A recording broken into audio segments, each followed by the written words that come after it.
প্রথম হচ্ছে প্রতিদিন প্রতিনিয়ত সকালে 7:30টার পর থেকে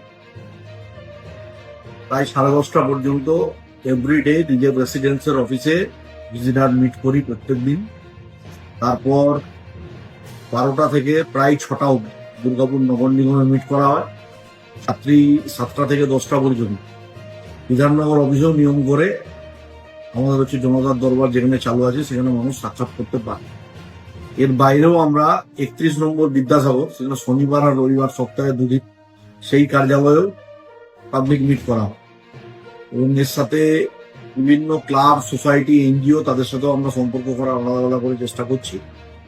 জনসংযোগের দিক দিয়ে 2টো নাম্বার পাবলিক করা আছে, হোয়াটসঅ্যাপ পাবলিক করা আছে।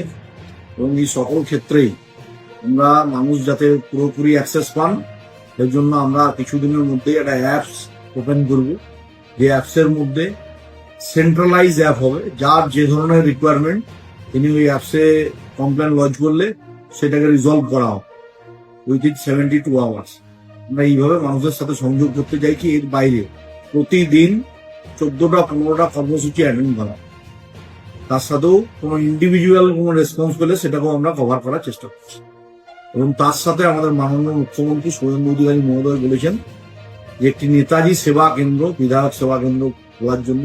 আমি অলরেডি আজকেই ডিএমকে চিঠি করা হয়েছে আমাদের এখানে এডিডি এর জমিতে। আমরা যাতে হচ্ছে যে সমস্ত বাংলো কোয়ার্টার আছে সেলের জমিতেও আমরা হচ্ছে সেলের ডিআইসি কে চিঠি করেছি। এবং 2টি জায়গায় এই নেতাজি সেবা কেন্দ্র হচ্ছে, একটি বিধানসভা কেন্দ্রের মধ্যে দুটি মন্ডল, 4টে মন্ডলকে দেখে এইভাবে মানুষের সাথে সরাসরি জনসংযোগ কাজে সংযোগ করতে চাইছি।